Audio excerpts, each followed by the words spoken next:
por ejemplo, que algunas lesiones a nivel frontal nos van a dar síntomas afectivos, especialmente ese estado de ánimo como expansivo pero hueco al que conocemos como moria, y también va a tener mucho que ver con el funcionamiento de algunas áreas cognitivas un poquito más específicas, como la memoria, en especial la memoria declarativa y procedimental, y pues desde luego la conducta motora, todos nuestros actos que tienen un objetivo a través del movimiento. Y la parte más posterior del cerebro, el cerebro perceptual integrativo, que se va a encargar básicamente de identificar las señales que vienen del entorno a través de los órganos receptores, donde se van a pasar hacia el sistema nervioso central, se van a decodificar, se van a interpretar y se va a dar una respuesta, ¿sí?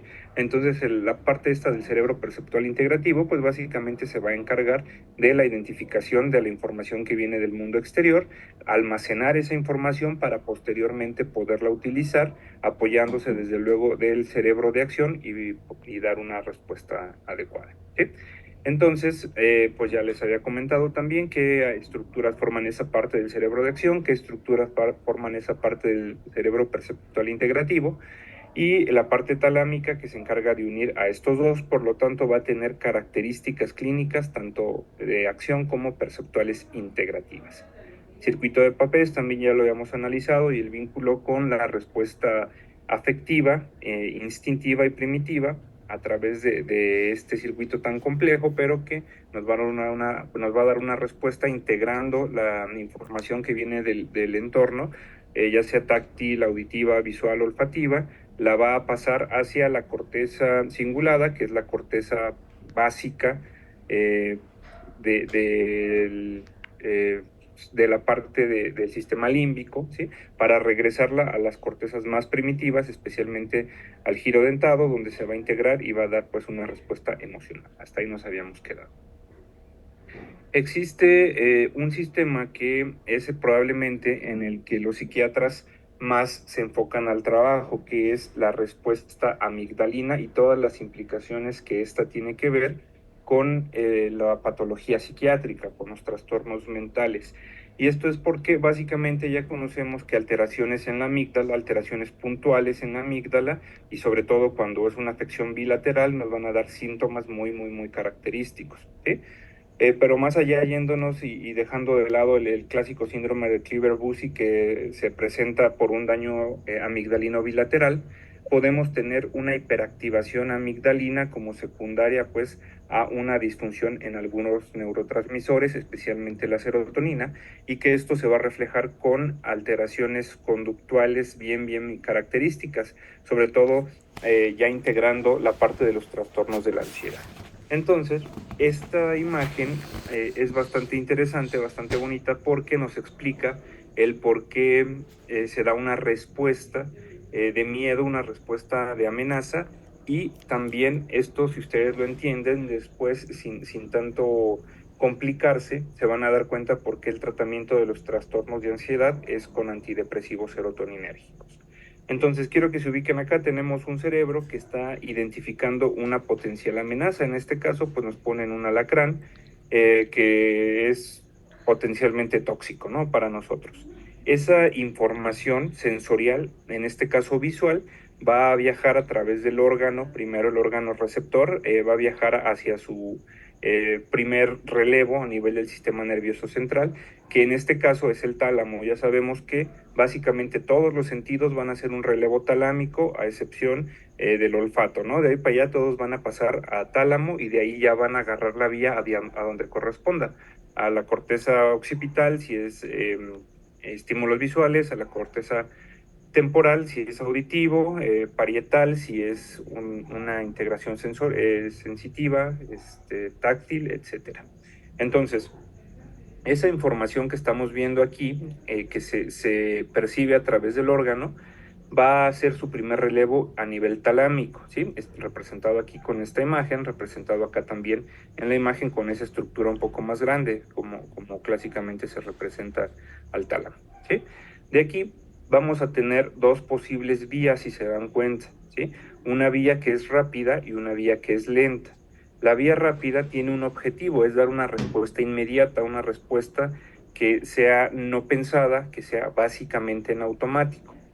Esa vía rápida va a llegar directamente hacia la corteza amigdalina, ¿sí? Que está por acá, perdón, los núcleos amigdalinos, que están por acá representados con esta imagen. Ajá. Va a pasar pues de la vía hacia el tálamo, del tálamo sale otras neuronas que van a hacer una sinapsis rápida en la corteza sensorial que corresponda y de ahí se van a ir hacia la amígdala. Esa es una vía un poquito más larga, más compleja, ¿sí? Donde pues lo que va a dar es una interpretación de la información. Sin embargo, tenemos acá una vía que es directa, si se dan cuenta. Es una vía que sale igual del tálamo, ¿sí? Y no hace escala en ninguna otra parte del cerebro, se va directamente hacia la amígdala, ¿sí? Esta vía corta, pero rápida también, se va a encargar de darnos esa respuesta básica de sobrevivencia, ¿sí? De tal manera que si nos llega un estímulo potencialmente dañino, va a pasar primero al tálamo, ¿sí? Y sin que dé una mayor explicación, va a pasar directamente a la amígdala. La amígdala a su vez se va a encargar de activar otras áreas, ¿sí? Como serían áreas de sustancia gris periacueductal, sustancia reticular ascendente, hipotálamo, etcétera, lo cual nos va a llevar a unas alteraciones en la conducta emocional, una respuesta autonómica y una respuesta hormonal, ¿sí? Para que estemos listos para la huida. Entonces, esto tal vez lo puedan ustedes identificar si vieron hace unos años que anduvo por ahí circulando unos videos que se llamaban gatos contra pepinos, que estaba un gato comiendo, tomando agua, no sé, y le ponían un pepino en el piso al nivel de sus patas traseras. El gato no se daba cuenta, volteaba lento y veía que estaba algo tirado en el piso y saltaba, ¿sí? Esa respuesta es totalmente normal en un felino porque pues, potencialmente necesita algo que lo pueda dañar, un reptil, una serpiente, por ejemplo, que lo pueda lastimar, que lo pueda predar, ¿no? Entonces, el gato salta sin primero investigar qué está pasando, huye inmediatamente. Es porque aquí se está activando justamente esto que yo les decía de la vía lenta, la vía, perdón, corta. Esa vía corta va a llevar a que se active la amígdala y la amígdala a su vez va a activar la respuesta emocional, la respuesta autonómica, emocional, pues el miedo que sentía el gato, autonómica, les aseguro que si le tomaban la frecuencia cardíaca, respiratoria, presión arterial, pues iba a estar elevada, ¿no? Y respuesta hormonal, igual si le tomáramos una muestra a ese gato, veríamos que seguramente va a estar en un estado de hipercortisolemia. Por lo tanto, es una respuesta de huida, de sobrevida. Sin embargo, después de unos segundos de que el gato se espantaba, volteaba lentamente y analizaba el objeto y ya no huía, se daba cuenta que era algo inocuo para él. En ese caso, pues era un pepino. Ahí era justamente cuando se echa a andar esta otra vía que les pongo acá. Una vía un poco más larga, y me refiero a más larga porque tiene que ir primero hacia las cortezas sensoriales, dependiendo del órgano estimulado, en este caso la corteza occipital, para integrar la respuesta visual. De la corteza occipital se va a decodificar esa información, de ahí va a pasar a las cortezas accesorias, para darle un significado y que el gato sepa que no está en riesgo, y de ahí ya va a pasar a la amígdala inhibiendo esa respuesta, ¿sí? Eso es cuestión de milisegundos probablemente. Entonces, en todo este circuito que podemos ver aquí, identificamos la necesidad pues de una respuesta inmediata, primero de sobrevivencia y después de aplacar la respuesta si es que esta es exagerada, ¿sí? Y esa misma imagen se las pongo acá. Viene la información del órgano sensorial, pasa a tálamo, del tálamo va a pasar hacia la amígdala para que dé una respuesta. En este caso no se ve la otra vía, la vía más larga que iría hacia la corteza. Sin embargo, digamos que esa vía está por acá, la corteza está por acá.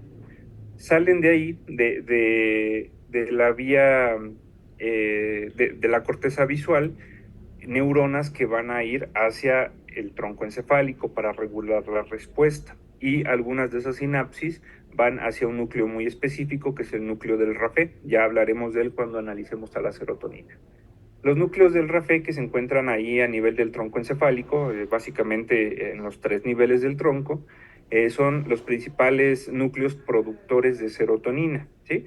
¿Qué es lo importante? Bueno, que retomando esta imagen, una vez que la vía llega hacia la corteza visual, se decodifica, se identifica que no es algo que me está poniendo en riesgo, va a mandar información hacia el tronco encefálico, especialmente hacia los núcleos del RAFE, y los núcleos del RAFE a su vez van a mandar información a través de neuronas serotoninérgicas hacia la amígdala y hacia los distintos núcleos que gobiernan la amígdala, ¿sí?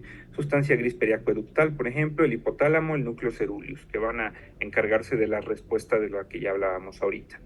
¿Por qué esto es importante? Porque pues ustedes se dan cuenta, ya han visto, que el tratamiento que se utiliza para los trastornos de tipo de la familia de la ansiedad, pues del grupo de los ansiosos, se da básicamente a expensas de fármacos serotoninérgicos y es justamente por esta función, ¿sí?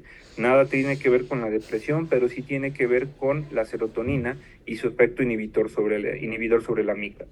Por lo tanto, si yo hiperactivo el núcleo del RAFE y produzco más secreción de serotonina a ese nivel, es esperado que la amígdala vaya a tener una respuesta menos exagerada y menos prolongada. Por lo tanto, esos trastornos, sobre todo de ansiedad, que se caracterizan por una activación amigdalina, van a mejorar debido al efecto de la serotonina sobre esas áreas, ¿sí? Entonces vayan viendo cómo se va integrando mucho de las vías neurológicas con los potenciales tratamientos que podemos ofrecer dependiendo de las características pues, de nuestros pacientes. Ahora, otras implicaciones importantes, núcleos de la base. Los núcleos de la base van a tener también una parte importante en la génesis de algunos trastornos psiquiátricos, ¿sí? No nada más núcleos de la base significan movimiento, sí es como la parte más importante probablemente, en especial el estriado, ¿sí? Es decir, el putamen que está por acá y el caudado en su conjunto forman lo que conocemos el estriado. Sin embargo, la unión del putamen y del globo pálido, que son estas dos estructuras, globo pálido interno, externo y putamen, esto se llama núcleo lenticular, ¿sí? Entonces, los núcleos de la base son básicamente esto que están acá, núcleo, la sustancia negra, ¿sí? El núcleo subtalámico, que está por acá, el globo pálido interno, globo pálido externo, el putamen y el caudado. Les repito, esta conjunción del globo pálido interno y externo junto con el putamen es lo que se conoce eh, como núcleo lenticular, y la parte más externa del lenticular, el putamen, junto con el núcleo caudado, van a formar lo que se conoce como estriado, ¿sí? Y el estriado a su vez se va a dividir en ventral y en dorsal. ¿De qué va a depender? Bueno, hacia donde esté más localizado. La parte de la cabeza del caudado que da más hacia la convexidad es lo que se conoce como el estriado dorsal, y lo que está más profundo, más hacia la base del encéfalo, es lo que conocemos como el ventral, entre los que se incluyen ahí los núcleos clásicos de la recompensa, ¿no? Los núcleos de la serotonina, que ustedes ya también conocen como, perdón, de la dopamina, que ya conocen como parte pues del circuito de la recompensa, como, conocido como núcleos cerúleos. Entonces, ya si vemos esto así como de una manera más general, pues nos damos cuenta que patologías de estas áreas cerebrales también se pueden, perdón, les dije núcleo celular, núcleo accumbens. Estas patologías de la parte de los núcleos de la base también se van a reflejar, por lo tanto, con algunos trastornos psiquiátricos, especialmente el caudado. El caudado es una estructura básica para el funcionamiento cognitivo. Por ahí ahorita viene otra diapositiva donde vienen algunas vías. ¿Por qué? Porque la corteza, ¿sí? Sobre todo la corteza prefrontal dorsolateral, que se encarga de las funciones cognitivas, ya saben, van a hacer un relevo aquí a nivel del estriado, especialmente a nivel de la cabeza del caudado. Y de ahí ya van a pasar al tálamo, y del tálamo van a regresar hacia la corteza formando una especie de asa. Entonces, si yo tengo una lesión a este nivel, voy a tener alteraciones cognitivas, ¿sí? Lesiones clásicas de la cabeza del caudado, y es una pregunta de examen de neuropsiquiatría, nos van a dar alteraciones cognitivas, ¿sí? Parecido a un deterioro cognitivo. alteraciones de los núcleos de la base, más hacia la parte del putamen, por acá, nos van a dar alteraciones más en el componente afectivo, más disregulaciones afectivas. Y ya cuando se daña el resto de los núcleos, pues son las alteraciones motoras. Entonces, lesiones a nivel de los núcleos de la base nos van a dar tres clásicas manifestaciones clínicas: alteraciones cognitivas, alteraciones motoras y las alteraciones en el estado de ánimo, ¿sí? Por lo tanto, pues ubiquen eso, lesiones ahí, alguna, no sé, hay un padecimiento, pues no frecuente, pero que sí es factible que lo vean, que se llama enfermedad de Farr, que es una necrosis de los núcleos de la base, especialmente de la cabeza del caudado, debido a exposición a monóxido de carbono prolongado. Nos puede dar pues cuadros que semejaran una depresión con síntomas cognitivos, pero en realidad pues no, el paciente no está deprimido, es un enlentecimiento cognitivo debido a esa afección. ¿De acuerdo? Bueno, entonces, en esto pues no me puedo detener mucho porque esto ya es más en la parte motora, pero pues ya ustedes saben, ¿no? La información que viene desde la corteza motora primaria va a dar la orden de moverse, sin embargo, va a pasar primero a los núcleos de la base, donde se va a sintonizar. Esto funciona como el botón de sintonización de los radios viejos, que nos va a regular que el movimiento sea fino, sea adecuado, y ya de ahí va a pasar hacia la vía piramidal para dar el movimiento, ¿sí? Entonces, esta imagen, esta diapositiva sí es importante porque se dan cuenta aquí que existe un modelo de los circuitos que van de la corteza prefrontal hacia los núcleos de la base, ¿sí? Se llama el modelo de Alexander y está integrado por 5 vías que ustedes ven acá, ¿sí? La vía motora clásica, que es la ven los neurólogos, ¿sí? Cuando ven alteraciones del movimiento secundarias a lesión de los núcleos de la base, incluyéndose ahí pues Huntington, etcétera. Una vía oculomotora que se encarga de la regulación de los movimientos de los ojos, que también eso va más en una implicación neurológica, y las 3 vías clásicas que sí nos toca ver a los psiquiatras, que es la dorsolateral, la orbitofrontal y la ventromedial. Ya saben que lesiones dorsolaterales nos van a dar un síndrome disejecutivo, orbitofrontales nos van a dar un síndrome desinhibido, ¿sí? Y las lesiones cíngulo o de la parte más medial nos van a dar un síndrome apático. Entonces, estas vías clásicas se conocen pues córtico, estriato, tálamo, corticales, porque justo siguen ese camino, ¿no? De la corteza viajan al estriado, del estriado hacia el tálamo y del tálamo van a regresar a la corteza. Dependiendo de cuál de las vías, pues sus relevos van a ser en diferentes núcleos de esas áreas que ya les hablaba, pero todas van a seguir ese mismo camino. ¿Cuáles vamos a analizar en los trastornos psiquiátricos, en especial los neuropsiquiátricos? Pues estas 3 que ustedes ven, ¿sí? La dorsolateral, orbitofrontal y corteza singular. Vean, les pongo aquí una imagen de un paciente que una vez vi que me llamó mucho la atención porque estaba bien interesante el caso. Es una mujer de 60 y tantos años, si no mal recuerdo, que cuando la vi ya tiene algunos años, desde el 2016.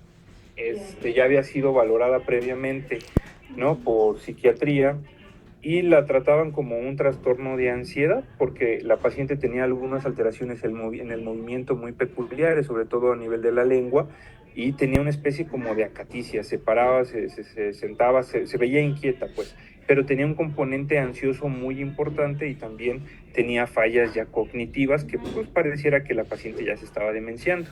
Lo que sí nunca le habían hecho era una tomografía y los síntomas eran clásicos neuropsiquiátricos: alteraciones del movimiento, alteraciones en la memoria, trastornos de ansiedad o afectivos. Entonces, lo primero en lo que debes de pensar ahí es núcleos de la base. Algo está mal en los núcleos de la base o a nivel frontal, pero por lo del movimiento más tipo acatícico, pues luego la respuesta fue núcleos de la base. Entonces, en la tomografía lo que nos encontramos fueron estos. Si se dan cuenta, tienen varios cisticercos, ¿sí? En el nivel frontal, por acá tiene uno, acá tiene otros, ya más parietales, pero este cisticerco fue el que a mí me llamó mucho la atención. Si se dan cuenta, está en la cabeza del caudado, miren, ahí metido exactamente en la cabeza del caudado. Y básicamente esta lesión era la que nos explicaba toda la sintomatología del paciente, ¿sí? Entonces son lesiones a veces que pueden pasar desapercibidas, pero que si van integrando lo que hemos estado hablando, pues van a poder llegar a sospechar por lo menos de un diagnóstico más adecuado. Ahora, siempre pues que vean al paciente con algo neurológico más algo psiquiátrico, sobre todo si tiene algo motor, váyanse a esta analogía del cubo del sistema motor para que identifiquen más rápidamente en dónde pueda estar la lesión, ¿sí? El cubo pues obviamente tiene 6 caras, ya lo saben, tiene una cara derecha, una cara izquierda, un techo, un piso, una anterior y una posterior. El sistema motor está exactamente integrado así, va a tener una cara derecha y una cara izquierda, ¿sí? Esos van a ser los hemisferios, ¿sí? La parte motora de los hemisferios, tanto derecha como izquierda. Ya saben que a nivel pues del movimiento, las vías motoras, las vías piramidales se van a decusar en el tronco, ¿sí? Por lo tanto van a ser contralateral. Si ven una alteración del motora del lado derecho, la lesión va a estar en el lado izquierdo, ¿no? Y al contrario. Tenemos el techo, que está integrado básicamente por lo que integra la parte motora del parietal, ¿sí? O sea, más hacia arriba de la convexidad. Y no me refiero a que el parietal dé la orden de movimiento, ya sabemos que eso es la corteza frontal, el óvulo frontal en su corteza primaria, motora primaria, pero sí regula el movimiento aprendido como las praxias, ¿sí? Por eso es que lesiones a nivel del techo del cubo nos representarían el parietal y eso se manifestaría clínicamente con apraxias, ¿sí? Apraxia del vestir, apraxia de la marcha, aunque también ese es más frontal, pero bueno, funciona ahí. Apraxia ideomotora y apraxia ideacional, ¿sí? El piso de ese cubo serían los núcleos de la base, que ya saben, núcleos de la base clásicamente se van a ver con síntomas extrapiramidales, más lo que les comentaba ahorita, alteraciones también de la cognición y alteraciones afectivas. Y tenemos la parte posterior, que sería integrada por el cerebelo, pues ya saben, clásicos síntomas cerebelosos, aunque, bueno, ahorita les hablo un poquillo más del cerebelo. Y tenemos la parte frontal, o enfrente del cubo, que estará integrado por la corteza frontal, ¿sí? La que cuando se ve afectada, pues ya vamos a ver conductas desinhibidas, conductas impulsivas, más allá de lo que pues ya sabemos que puede aparecer como datos frontales clásicos, ¿no? Espasticidad, motoneurona superior, etcétera. Bueno, a nivel del tronco encefálico, ¿tendrá alguna implicación? Pues sí, lamentablemente no nos vamos a escapar de ver lesiones a nivel troncales que se van a manifestar con síntomas neuropsiquiátricos. Lo más importante por acá, a nivel del tálamo, del mesencéfalo, estaría por aquí, acá está el tálamo, el mesencéfalo estaría aquí, sería esta estructura. Y alteraciones en el tálamo van a ser también bien importantes porque a nivel talámico están los núcleos que se encargan de la producción de la dopamina, ¿sí? Sustancia negra y área ventral tegmental. A nivel del puente tenemos los núcleos que forman la parte de la sustancia reticular ascendente, y también tenemos núcleos cerúleos que se encarga de la producción de la noradrenalina en todo el cerebro. Su área principal de producción está aquí a nivel pontino, se llama núcleos cerúleos, y los núcleos del RAFE que se encuentran en los 3 niveles, ¿sí? Los núcleos del RAFE son los únicos que se encuentran distribuidos tanto en mesencéfalo, en puente y en bulbo. Entonces, lesiones en cualquiera de esas estructuras se van a manifestar con alteraciones en esas vías de neurotransmisión. Mesencéfalo, clásicamente, alteraciones motoras y síntomas relacionados a afección dopaminérgica, sobre todo a motivación, a bulia, apatía, ¿no? Alteraciones pontinas, más allá de las alteraciones en los pares craneales correspondientes que surgen ahí, los vamos a ver también con alteraciones afectivas y también síntomas apáticos por alteración en la noradrenalina y alteración acá en el bulbo raquídeo, sobre todo síntomas por disfunción serotoninérgica, ¿sí? A la par de los síntomas clásicos de los síndromes cruzados neurológicos que se puedan integrar. Cerebelo también es una parte básica, una parte fundamental en el estudio de los trastornos mentales. ¿Por qué? Bueno, todos nos han enseñado en la universidad que el cerebelo tiene una función motora, ya sabemos que sí la tiene, pero que también va a tener un funcionamiento cognitivo, ¿sí? Entonces, de esa manera, a nivel de funcionalidad, el cerebelo se divide en dos grandes áreas. El cerebelo posterior o el cerebro-cerebelo, que es esto, y el cerebelo anterior o espinocerebelo, que es esta parte de acá, ¿sí? El cerebelo anterior, que lo ven aquí en amarillo, es la parte del cerebelo que se encarga del control motor junto con el vérmix, que aquí sigue apareciendo un poquito, miren, ¿sí? Pero la otra parte, el cerebelo posterior, es un cerebelo que se encarga de la planificación motora, ¿sí? Pero también de memoria y del aprendizaje. Por lo tanto, lesiones a este nivel en el cerebro posterior, por ejemplo, por una lesión en la pica, en la arteria cerebelosa posterior, pues nos van a dar alteraciones también del aprendizaje y de la memoria, ¿sí? Y aquí podemos tener un cuadro bien característico que se llama síndrome afectivo cognitivo o síndrome de Schmamann, que es una lesión a nivel del cerebelo, se va a comportar con un deterioro cognitivo. Pareciera que el paciente se nos está demenciando, sin embargo no tiene síntomas clásicos frontales. Se ponen a analizarlo y se van a dar cuenta que más allá pues de lo motor propio de una afección acá más anterior, también van a tener una disfunción cognitiva y en la memoria, y esto es lo que se conoce como síndrome de afectivo cognitivo o síndrome de Schmamann, y es bien peculiar porque el paciente impresiona una depresión, pero resulta que la lesión identificada es a nivel de la fosa posterior, ¿sí? También es algo relativamente frecuente de que lo podamos ver. A nivel del diencéfalo, pues tenemos básicamente estructuras que se encargan de la regulación hormonal. Tenemos el tálamo y tenemos el hipotálamo, ¿sí? Eh, Ojo aquí, tálamo es la parte más difícil de diagnosticar de una lesión, porque el tálamo se encuentra en la frontera entre todos los sistemas. Entonces, el tálamo se encarga básicamente de ser una como distribuidora de la información, tanto que viene aferente como eferente, que se encarga pues de distribuirla hacia su lado correspondiente, hacia su región, hacia su zona, su corteza, sus núcleos correspondientes. Entonces, una lesión a nivel del tálamo va a ser la mayor de las imitadoras. Lo pueden encontrar como motor, como afectivo, como cognitivo, etcétera. ¿Sí?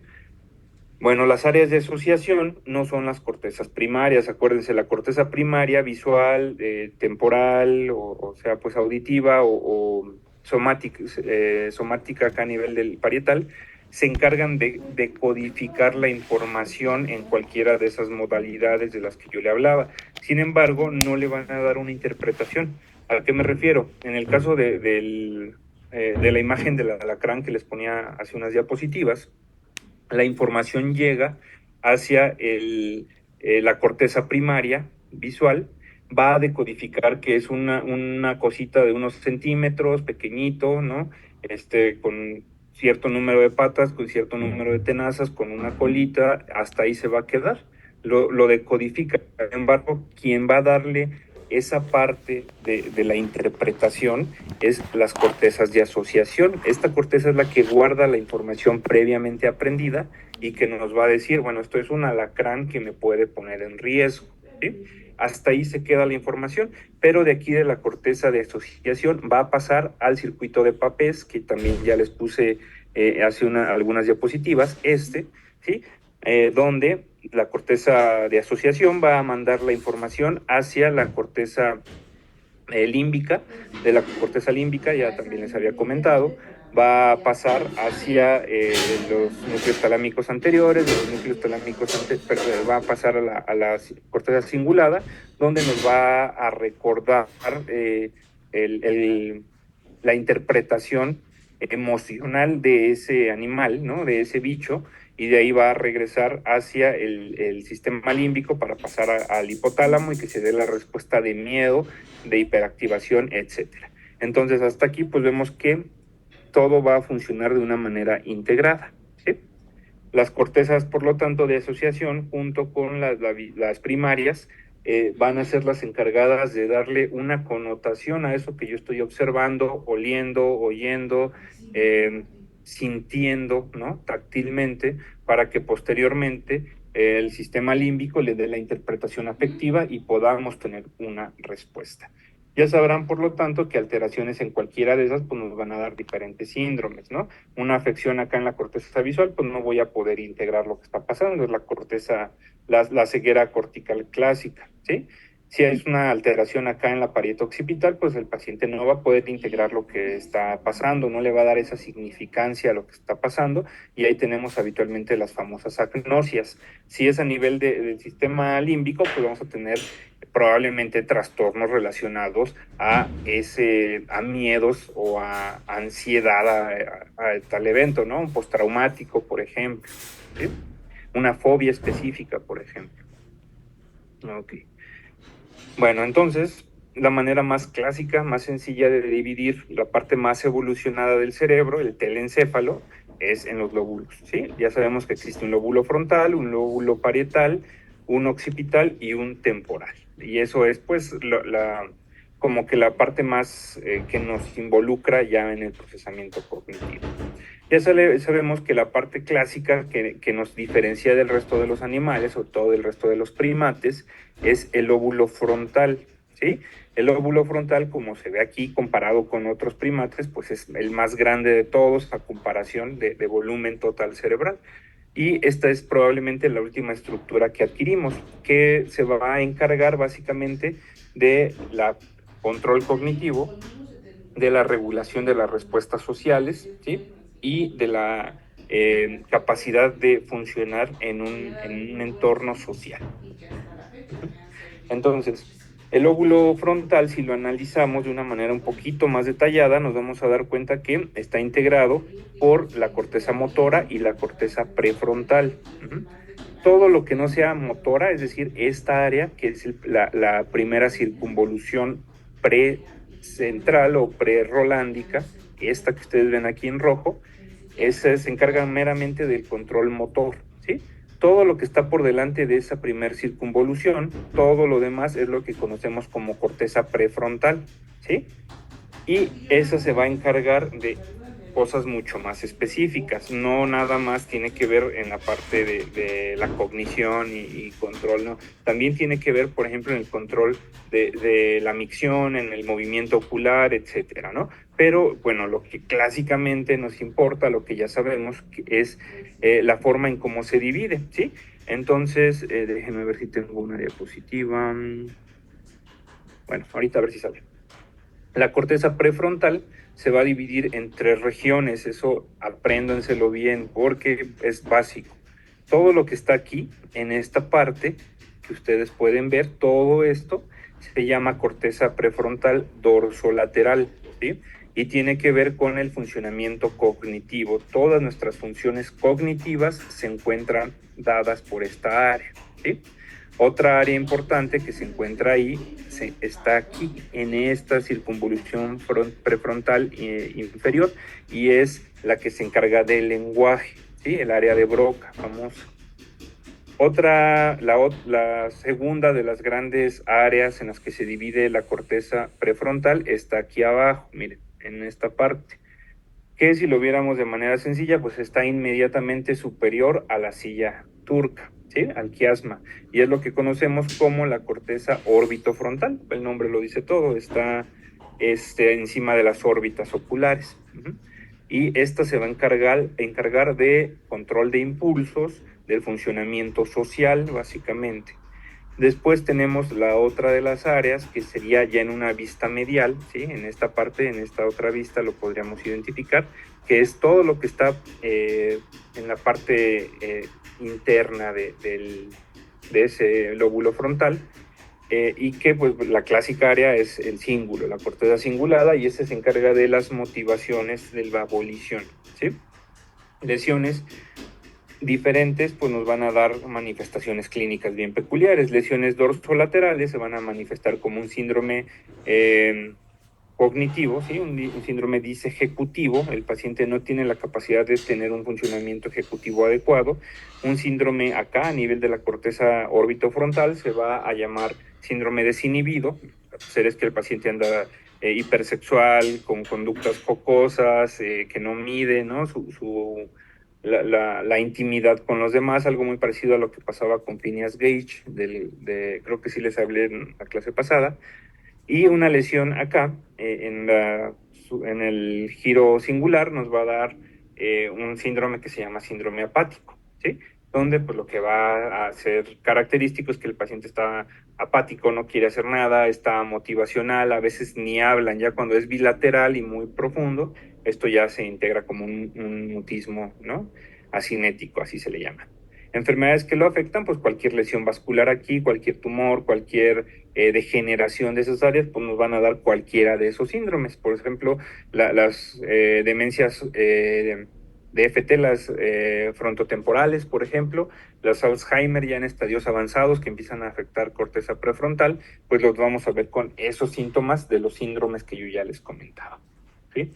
En una vista lateral, en el área dorsolateral, podemos identificar que la corteza prefrontal tiene 3 giros. Miren, acá está, el superior, el medio y el inferior, ¿sí? En el inferior es donde vamos a encontrar el área de Broca, ¿sí? Que sería en esta unión. Miren, aquí donde se junta la pars triangularis, ¿sí?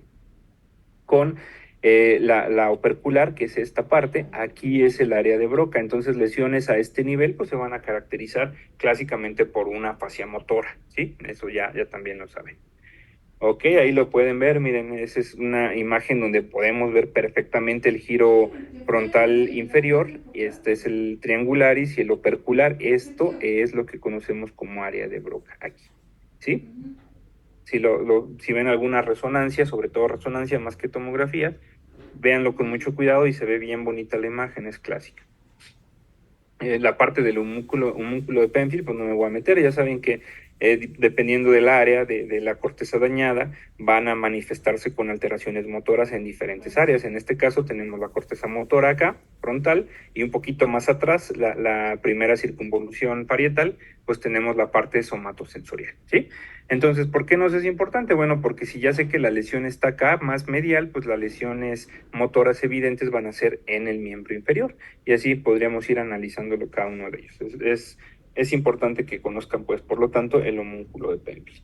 Si agarráramos ese cerebro, lo volteáramos y viéramos su parte más ventral, lo que da más hacia la base del cráneo, en la parte frontal encontraríamos esto, ¿sí? Que es la corteza orbitofrontal. Y la corteza orbitofrontal va a estar integrada por estos 4 giros que ustedes ven aquí, más el giro recto, que es el último de ellos. Tenemos el lateral, el orbital lateral, el orbital medial, el anterior y el posterior, y el giro recto. Entonces, estas son las estructuras clásicas que integran, las circunvoluciones clásicas que integran el área orbitofrontal. ¿Sí? ¿Qué más tenemos por acá tenemos la ventromedial que yo les decía, especialmente el cíngulo, pero el resto también forman la corteza ventromedial y que nos van a dar un síndrome apático.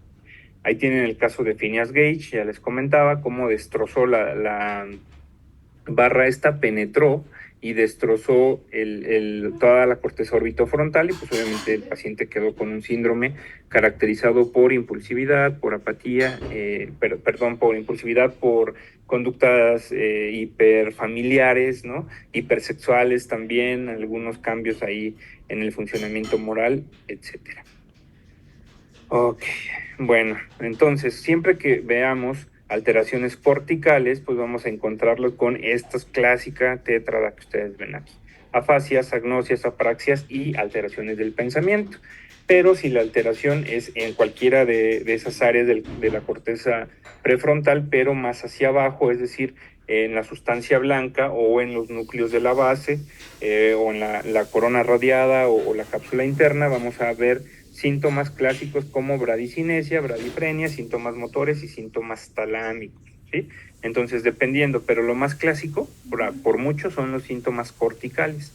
Siempre que ven un paciente afásico, agnóstico, con alguna apraxia y con alteraciones del pensar, no tengan duda, eso es una alteración cortical, ¿sí? Bueno, afasias, no me voy a meter ahorita con ellas, porque si no los voy a confundir más, entonces me lo voy a ver. Lóbulo parietal, que es lo que hace básicamente control de visoespacial y de la percepción táctil, ¿sí?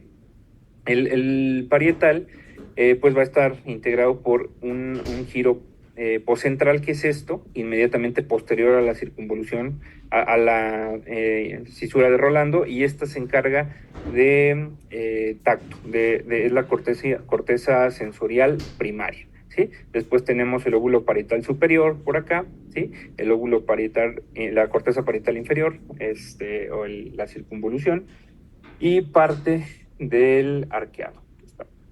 Básicamente no hay algo que lo diferencie entre una u otra de las áreas, como si lo es en el frontal. Esto se encarga, les repito, de orientación temporoespacial. ¿Sí? Después tenemos, bueno, ok, vean esto, lesiones de la corteza de asociación parietal. Como esto tiene que ver totalmente con espacio, parietal es igual a espacio siempre, lesiones a este nivel nos van a dar síntomas bien peculiares, como las famosas heminegligencias. Aquí tenemos una lesión de la corteza de asociación parietal, y el paciente pierde el contacto con la mitad de su cuerpo, ¿sí? Topográficamente lo deja de seguir. Entonces ven en este caso este chico que dejó de rasurarse la mitad izquierda de la cara, esta chica dejó de maquillarse la mitad derecha de la cara, la izquierda, perdón, también de la cara, ya no les ponen atención a esas partes, ¿sí? Lo podemos ver acá también, por ejemplo, como la parte correspondiente del reloj la dejan totalmente de lado, ya no le ponen atención, no completan las cosas. Eso los vamos a ver, se llaman síndromes de heminegligencia, los vemos también en lesiones parietales, ¿sí? Lóbulo temporal, bueno, el lóbulo temporal es básico para nosotros, al igual que el frontal, porque se encarga del control afectivo, regulación emocional, ¿sí? Este es el más fácil de todos, tiene en su parte lateral 3 circunvoluciones, la superior, media e inferior, y si lo volteáramos, ¿sí? En la parte inferior y medial vamos a ver la corteza cingulada por acá, y vamos a ver el giro parahipocampal, y atrasito de esta corteza, más metida en la sustancia blanca y algunos núcleos, pues vamos a encontrar los núcleos amigdalinos, vamos a encontrar desde luego abajo de la corteza parahipocampal al hipocampo per se, ¿sí? Que sería esto. Déjenme ver si el hipocampo aquí lo vamos a ver. Miren, clásica imagen para ver un hipocampo es en corte coronal, y ahí lo van a identificar. Aquí están, eso es el hipocampo, justo eso. Ok, ¿por qué se le dio relevancia al hipocampo? Pues gracias a este paciente que se llama Henry Molaison. Este paciente tenía una epilepsia del lóbulo temporal que no se podía controlar con nada, entonces se les ocurrió quitarle la esclerosis, que tenía aquí una región esclerosada bilateralmente. Le quitan el hipocampo, ¿sí? El paciente dejó de convulsionar, pero nunca volvió a aprender nada. Entonces ahí es donde se descubre que el hipocampo es básico para la memoria, ¿sí? Es el que almacena la memoria a corto plazo, ¿sí? Es el que se encarga de mandar esa información al resto de las cortezas almacenantes de información, sobre todo la frontal. Entonces, una lesión a la corteza hipocampal se va a caracterizar porque el paciente deja de aprender cosas nuevas, ¿sí? Ok, entonces, eso es como la distribución topográfica más sencilla, lo más resumido que les puedo hablar de esta parte, y nos vamos a meter a lo que probablemente sea lo más tedioso de los temas de neurociencias, antes de pasar ya a analizar fármacos, y es el funcionamiento celular del cerebro. Primero, pues ya saben ustedes que la célula prototipo del sistema nervioso es la neurona. Digo prototipo porque hay otras células que también integran el encéfalo, la médula y los nervios, ¿no? Pero el clásico, pues, es la neurona, es la célula por excelencia. Es la célula tal vez más quisquillosa de todas, la célula más diferenciada de todas, y pues que dentro de sus peculiaridades es que es de las pocas células que son excitables, ¿sí? Entonces, pues aquí la tienen. Es la célula nerviosa y todas sus prolongaciones, que ya saben, si salen del soma se llaman dendritas, si sale de manera única y termina en unos botones, le conocemos como axón. Entonces, está integrada por el cuerpo celular, las dendritas y el axón. ¿Sí? La forma en cómo funciona una neurona es bastante conocida ya también. Va a tener una zona de entrada donde va a recibir información de otras neuronas, haciendo sinapsis con sus dendritas o con el soma. Va a tener una zona de integración donde la información se va a condensar y la neurona va a decidir si responde o no a esa información. Y esto está dado aquí en el cono axonal, una parte final del soma donde empieza justamente el axón. Después tiene la zona de conducción que se encarga de mandar la información eléctrica hasta poderla transmitir a otras neuronas, que es la zona de salida, y esto está dado pues básicamente por los botones terminales axónicos. ¿Sí? Ok. ¿Cuáles son los tipos clásicos de células del sistema nervioso central? Estos son los tres clásicos, pero existen un montón más, sobre todo a nivel de cerebelo, también hay unas neuronas muy peculiares, pero la clásica que nosotros conocemos siempre es esta, la neurona motora, ¿sí? La que sale de la corteza frontal hacia la sustancia blanca, pues integrada por los axones, se decusa y va a la médula y hace todo lo que tiene que hacer. Entonces, es pues la neurona que más vemos. También tenemos neuronas, eso se le llaman células multipolares porque tienen muchos polos, ¿sí? Tiene el axón y muchos otros polos que son las dendritas. Tenemos las bipolares y las unipolares, ¿sí? Eso no tiene mayor implicación para lo que nosotros necesitamos. Hay otras mucho más especializadas y más complejas, como la famosa célula de Purkinje a nivel cerebeloso, ¿sí? Pero bueno, ¿cómo funciona esto? Ya saben ustedes, una neurona va a hacer sinapsis con otra, es decir, va a tener unión con otra neurona, ¿sí? Clásicamente las sinapsis nosotros las conocemos como sinapsis químicas. Sin embargo, también existen variantes de sinapsis que son sinapsis eléctricas, que si bien no tienen una mayor implicación neurológica y no tienen una mayor implicación farmacológica, pues también es importante pues que sepan que no todas las sinapsis son iguales. Pero el prototipo de sinapsis es esta que ustedes ven aquí, la imagen clásica de neurociencias, una neurona pre, una neurona postsináptica, un espacio entre las dos donde se va a liberar un neurotransmisor. Ese neurotransmisor se va a unir a los diferentes receptores postsinápticos para dar una respuesta. Esta imagen que la ven ahí, multiplíquenla por billones en el sistema nervioso central, trillones tal vez, y eso es lo que integra el funcionamiento, ¿sí? Ese equilibrio entre unas zonas que se apagan y unas zonas que se encienden es lo que nos va a dar un adecuado funcionamiento cerebral, el adecuado funcionamiento del tono cerebral, ¿sí? Ok, entonces, la neurona pues va a estar integrada por las tres áreas básicas que les decía ya, la soma, las dendritas, soma y el axón, ¿no?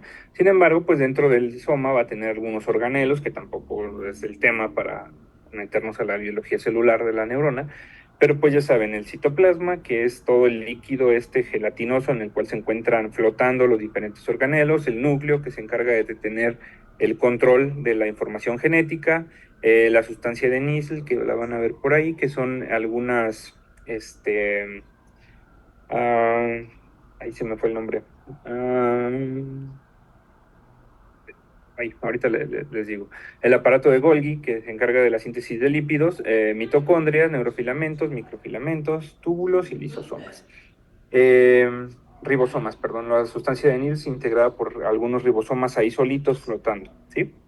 Entonces, la parte del citoesqueleto que nos integra el andamiaje, la estructura de la neurona, va a estar formada por neurofilamentos, microfilamentos y microtúbulos, que son estos que ustedes pueden ver aquí.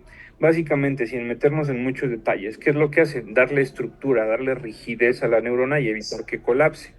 Entonces, eso es lo que hacen estas estructuras. Tenemos los microfilamentos, que son las más pequeñas de las estructuras moleculares y que se van a encargar de ser unas estructuras intermedias. Ahorita van a ver por qué.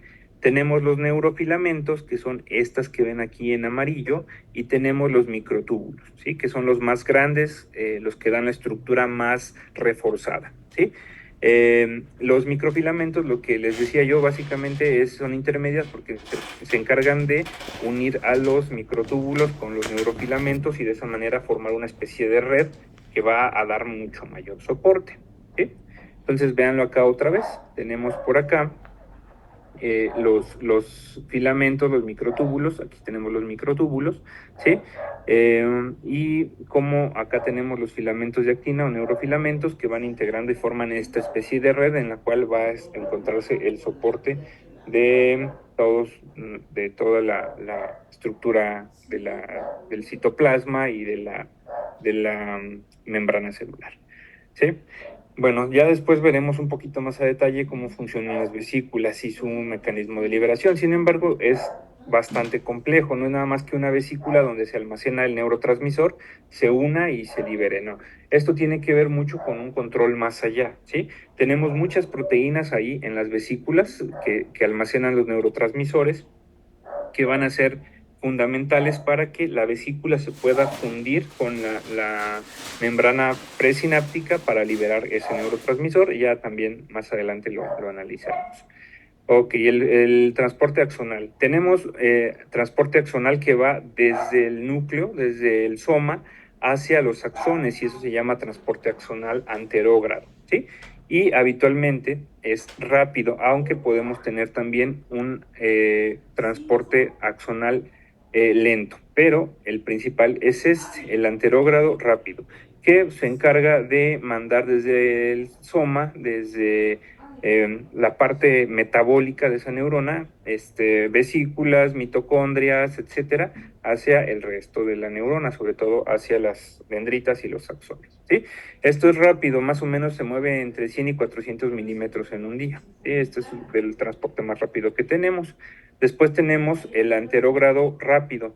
El retrógrado rápido se caracteriza porque va al revés, es decir, desde los axones hasta el soma, y habitualmente manda sustancias que ya no sirven para que se degraden a través de los lisosomas y ya se puedan eliminar, ¿sí?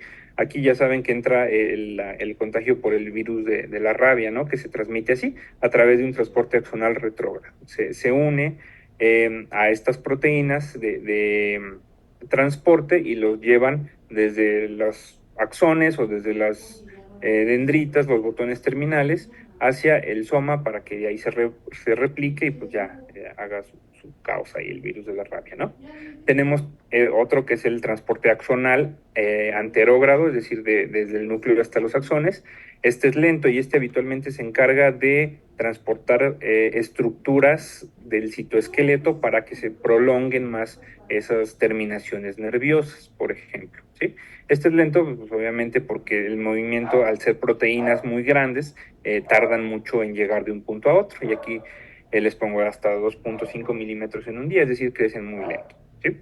Entonces, hasta aquí me voy a quedar, no voy a profundizar más allá. Donde sí nos vamos a meter un poquito más en la próxima clase va a ser en los conceptos de bioelectricidad. Vamos a analizar cómo funciona el impulso eléctrico, el impulso nervioso, el potencial de acción y el potencial de reposo para poder entender pues cómo es el funcionamiento normal de una neurona, específicamente en sus vías de señalización eléctrica.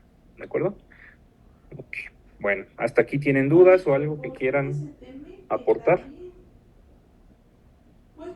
No, doctor.